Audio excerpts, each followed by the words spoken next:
हमारा सन जो कि अर्थ से एक छोटी बॉल जैसा दिखता है, वो हकीकत में इतना बड़ा है कि उसमें करीब 13 लाख अर्थ समा जाए। सन हमारे सोलर सिस्टम का इकलौता ऐसा लाइट सोर्स है जिसकी वजह से हमारी अर्थ पर जीवन है। लेकिन हमारी अर्थ पर लाइफ केवल सन की वजह से नहीं है। हमारी अर्थ की मैग्नेटिक फील्ड अर्थ पर लाइफ को बचाए रखने में सबसे ज़्यादा इम्पोर्टेंट रोल प्ले करती है। तो वो ऐसा कैसे करती है, चलिए देखते हैं।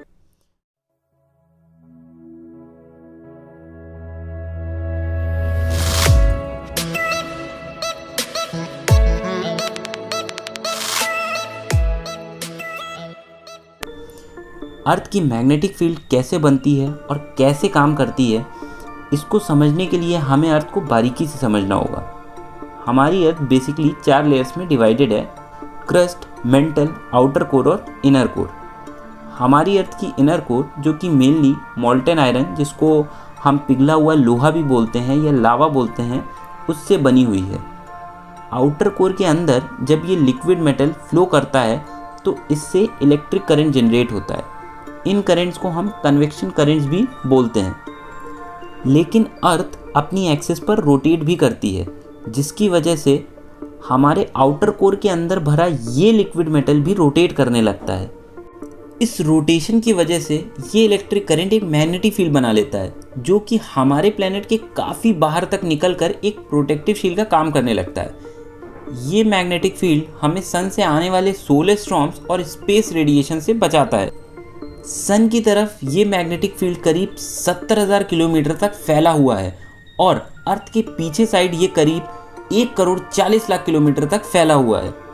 अब हमने ये तो समझ लिया कि अर्थ की मैग्नेटिक फील्ड कैसे बनती है और कैसे काम करती है। तो अब ऑरोरास को समझने के लिए हमें सन से आने वाले इन सोलर विंड्स या सोलर स्टॉर्म्स को समझना होगा।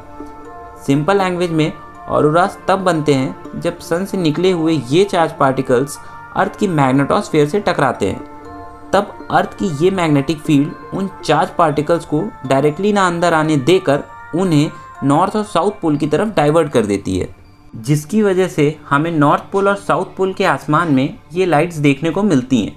नॉर्थ पोल में इनको ऑरोरा बोरियालिस या नदर्न लाइट्स भी बोलते हैं और साउथ पोल में इनको ऑरोरा ऑस्ट्रियालिस या सदर्न लाइट्स भी बोलते हैं। अंटार्कटिका, अर्जेंटीना, न्यूजीलैंड और ऑस्ट्रेलिया में हम इन सदर्न लाइट्स को ऑब्जर्व भी कर सकते हैं। ऑरोरास को हम काफ़ी डिफरेंट कलर्स में भी देख सकते हैं, जिनमें से सबसे कॉमन ग्रीन और रेड ऑरोरास होते हैं, लेकिन हम इन्हें ब्लू, येलो, पिंक, अल्ट्रावायलेट और इंफ्रारेड में भी देख सकते हैं। ऑब्वियस ही बात है कि हम अल्ट्रावायलेट और इंफ्रारेड ऑरोरास को नेकेड आइज से नहीं देख सकते हैं। इसके लिए हमें स्पेशल इक्विपमेंट्स की ज़रूरत पड़ती है। तो चलिए अब बात करते हैं कि ऑरोरास बेसिकली इतने कलर्स के क्यों होते हैं। एक प्रोसेस होती है आयोनाइजेशन, उसकी वजह से हमें ऑरोरास में इतने डिफरेंट कलर्स देखने को मिलते हैं। सोलर विंड्स या सीएमई मतलब कोरोनल मास एजेक्शन में मेनली जो चार्ज पार्टिकल्स होते हैं वो प्रोटॉन्स और इलेक्ट्रॉन्स होते हैं। तो सोलर विंड से आने वाले ये चार्ज इलेक्ट्रॉन्स जब अर्थ की एटमॉस्फेयर में प्रेजेंट ऑक्सीजन और नाइट्रोजन मॉलिक्यूल के थ्रू गुजरते हैं, तब ये इलेक्ट्रॉन्स ऑक्सीजन और नाइट्रोजन के मॉलिक्यूल्स को एक्साइट कर देते हैं। और जब ये मॉलिक्यूल्स अपनी एक्साइटेड स्टेट से नॉर्मल स्टेट में आते हैं, तब ये फोटॉन्स रिलीज़ करते हैं, जिसको हम विजिबल लाइट के फॉर्म में देखते हैं। तो जब ये चार्ज इलेक्ट्रॉन्स बहुत ज़्यादा हाई ऑल्टीट्यूड पर करीब 250 किलोमीटर के ऊपर ऑक्सीजन के साथ रिएक्ट करते हैं, तो हमें रेड ऑरोरास देखने को मिलते हैं। ग्रीन ऑरोरास हमें 100 किलोमीटर से 250 किलोमीटर की रेंज में देखने को मिलते हैं। पर्पल और वॉयलेट ऑरोरास हमें करीब 95 से 100 किलोमीटर की रेंज के बीच में देखने को मिलते हैं। और ब्लू ऑरोरास काफ़ी लोअर ऑल्टीट्यूड पर देखने को मिलते हैं। ब्लू ऑरोरास जो कि बहुत ज़्यादा रेयर होते हैं और वो हमारी अर्थ के लिए अच्छा साइन भी नहीं होता है, क्योंकि बहुत ज़्यादा तेज़ जो सोलर विंड्स होती हैं, जो सोलर स्टॉर्म्स होते हैं, वो ही हमारे अर्थ के इतना अंदर तक आ सकते हैं, जो कि हमारे सारे इलेक्ट्रिकल इक्विपमेंट्स को ख़राब कर सकता है, हमारे पावर ग्रिड्स को फेल कर सकता है और अर्थ पर काफ़ी ज़्यादा रेडिएशन को भी फैला सकता है। तो जैसा कि अभी हमने डिस्कस किया था कि सोलर विंड्स या सीएमई में मेनली जो चार्ज पार्टिकल्स होते हैं वो प्रोटॉन्स और इलेक्ट्रॉन्स होते हैं।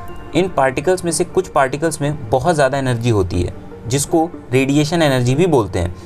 अर्थ की मैग्नेटिक फील्ड होने के बाद भी सोलर विंड पार्टिकल्स का कुछ पार्ट अर्थ की मैग्नेटिक फील्ड में आ ही जाता है और इतना ज़्यादा एनर्जाइज होने की वजह से वो अर्थ की रेडिएशन बेल्ट का रूप ले लेता है।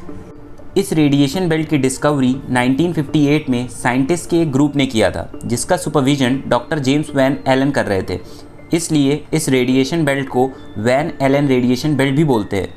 हमारी अर्थ की बेसिकली 2 रेडिएशन बेल्ट्स हैं। इनमें से एक वैन एलन है और दूसरी बेल्ट टेम्परेरी होने की वजह से उसका नाम स्पेसिफिक नहीं है। ये रेडिएशन बेल्ट 2 पार्ट्स में डिवाइडेड है, इनर रेडिएशन बेल्ट और आउटर रेडिएशन बेल्ट। जो अंदर वाली रेडिएशन बेल्ट है, जिसको हम इनर रेडिएशन बेल्ट बोलते हैं, वो करीब 1000 किलोमीटर से 6000 किलोमीटर तक एक्सटेंडेड है और जो आउटर रेडिएशन बेल्ट है वो करीब 15000 किलोमीटर से 25000 किलोमीटर तक एक्सटेंडेड है। ये रेडिएशन बेल्ट्स हमारे एस्ट्रोनॉट, सैटेलाइट्स और स्पेसक्राफ्ट को बहुत ज़्यादा नुकसान पहुंचा सकते हैं। इसीलिए सन की, मैग्नेटिक फील्ड की और इन रेडिएशन बेल्ट की स्टडी करना स्पेस एक्सप्लोरेशन के लिए बहुत ज़्यादा इंपॉर्टेंट है। तो नेक्स्ट टाइम अगर आप वोल्केनिक इरप्शन के बारे में सुनिएगा या अर्थक्वेक के बारे में सुनिएगा तो ये मत कहिएगा कि ये लावा निकलना कब बंद होगा, क्योंकि ये वोल्केनोज अर्थ के इम्यून सिस्टम के जैसा काम करते हैं, जिससे हमें ये पता चलता रहता है कि अर्थ का कोर अभी भी गर्म है और रोटेट कर रहा है, क्योंकि जिस दिन अर्थ का कोर ठंडा पड़ गया उस दिन हमारा हाल भी मार्स से अलग नहीं होगा। So I hope friends you would have like this video and this video has help you to understand कि ऑरोरास क्यों होते हैं, मैग्नेटिक फील्ड कैसे काम करती है और इनकी स्टडी हमारे स्पेस एक्सप्लोरेशन के नज़रिए से कितना ज़्यादा इंपॉर्टेंट रोल प्ले करती है। So do comment on this video to tell your opinions and the next thing you guys want to explore. Thank you for watching.